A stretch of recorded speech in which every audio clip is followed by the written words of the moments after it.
Di lokasi pertarungan, dua kekuatan Doke terus meletus hebat. Shaizin tertawa lepas mengatakan, sungguh menyenangkan sekali. Tampak diperlihatkan, Zioyan cukup dirugikan menghadapi bintang 5 dusun. Menggunakan ranahnya tentu sekarang saja masih ada batasan. Apalagi, Zioyan hanya diunggulkan dengan beberapa keterampilan saja. Jika bersaing dengan kekuatan Doke, dia jelas masih kalah jauh.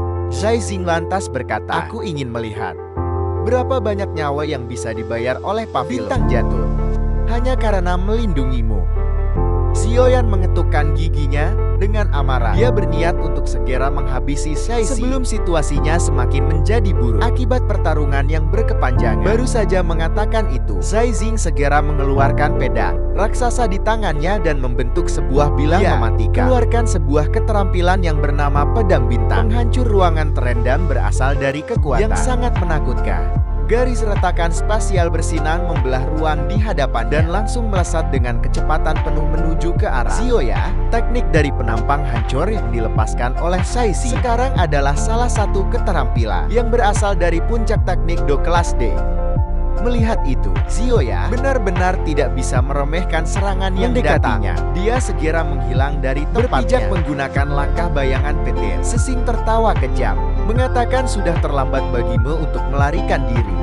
Anggaplah sebuah kehormatan bagimu bisa mati di bawah pedang penghancur bintang milikku ini.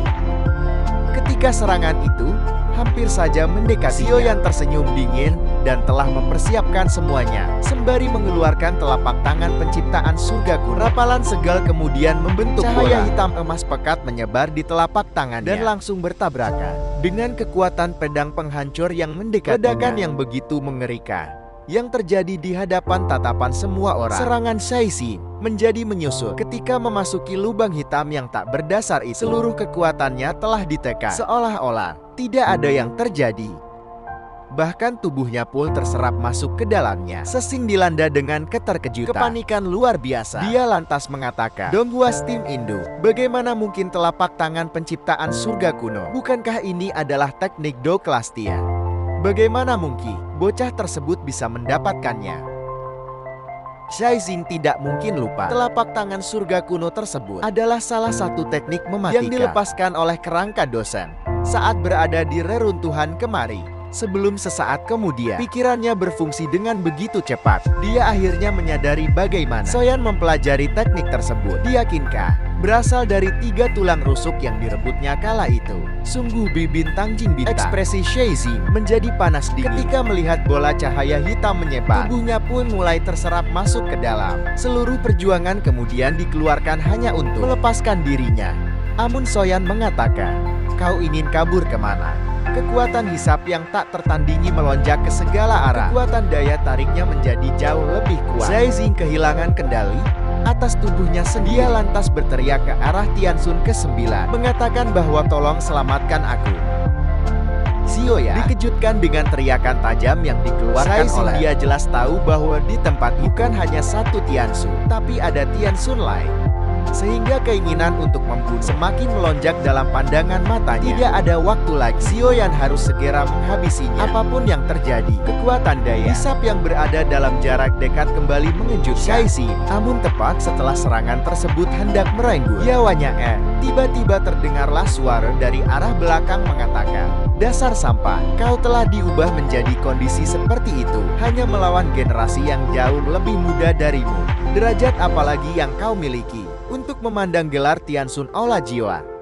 Kemunculan satu sosok tersebut mampu menggerakkan seluruh musuhnya untuk mengubahnya menjadi energi alam. Zioyan dilanda dengan keterkejutan luar biasa. Bulu kudunya merinding. Dia mampu merasakan orang yang datang kali ini tidak salah lagi, merupakan Tiansu 9 yang disebutkan telah mencapai ranah bintang yang ke-7, bahkan telah mendekati ke-8. Shaizin lantas berkata, tua, tolong selamatkan aku. Sosok yang datang kali ini memiliki pemahaman tingkat tinggi. Dia tidak mungkin bodoh untuk memahami teknik apa yang dilepaskan oleh bocah yang ada di hadapannya. Tidak disangka, orang yang bernama Zioya ternyata mampu melepaskan teknik Do kelas Tian paling mematikan. Tiansun ke-9 melambaikan satu tangannya dan segera meraih bahu Shaizin untuk menariknya pergi dari tempat tersebut. Tirai energi menjadi tameng pertahanan bagi mereka berdua. Sehingga telapak tangan surga kuno yang dilepaskan oleh Eoya ketika bentrok satu sama lain. Saizin berhasil terselamatkan, tetapi kedua kakinya sudah hancur dan bisa dikatakan dia telah lumpuh total. Xiaoyan lantas berkata, "Meskipun kalian ingin pergi, kau harus meninggalkan hantu tua itu di tanganku." Kecepatan bola cahaya hitam menghisap tubuh keduanya, semakin menyebar, tak terkendali. Target utamanya adalah menghancurkan Saizin. Apapun yang terjadi, dia harus merasakan penderitaan. Telapak tangan dewa tersebut kemudian mengenai bagian dada terakhirnya. Meskipun telah dibawa oleh Tianxun ke-9, tetapi serangan fatal peninggalan seorang elit dosen bukanlah sesuatu yang bisa dipandang sebelah mata. Sampai pada akhirnya, Saizin pun kehilangan seluruh tanda-tanda kehidupan di tubuhnya. Serangan penghujung itu kemudian membuatnya menghembuskan nafas terakhirnya. Tianxun ke-9 menatap Xiaoyan dengan dingin. "Kau memang layak menjadi keturunan dari Xiaozhou." Tidak disangka, garis keturunan yang hampir saja terbuang ini bisa mendidik seorang ahli sepertimu. Bukan hal yang mustahil untuk menjadi Eoya kedua. Kalimat yang dilontarkannya membuat Xiaoyan bertanya-tanya, apa yang dimaksud dengan garis keturunan terbuang? Tianxun ke-9 itu kembali berkata, "Tidak masalah jika kau masih ragu, tapi seseorang akan menjelaskan kepadamu secara rinci setelah kau kembali ke Istana Jiwa." Tianxun ke-9 kemudian mengubah tubuh menjadi kristal as sebelum menghancurkannya. Hal itu sudah menandakan bahwa dia telah gagal dalam misi dan harus dihukum sesuai dengan aturan. "Tetapi bocah, kau harus bertanggung jawab atas kematiannya."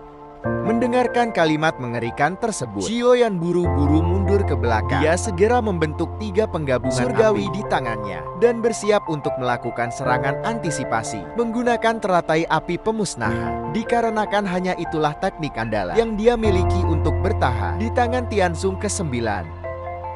Melihat itu, Tianxun ke-9 hanya tersenyum dingin sembari berkata, "Meski teratai api yang kau miliki sebanding dengan teknik Deoklastia, namun itu belum cukup di hadapanku. Karena itulah, menyerah adalah jalan yang terbaik bagimu. Tunduklah, aku akan membawamu kembali hidup menuju ke istana."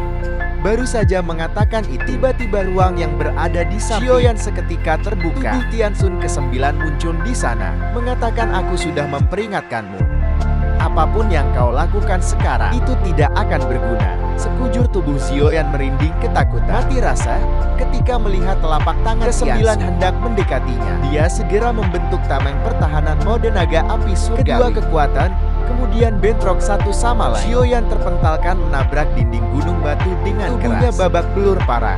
Tianxun ke-9 melancarkan serangan keduanya sembari menegaskan, "Pasrahlah untuk ikut bersamaku."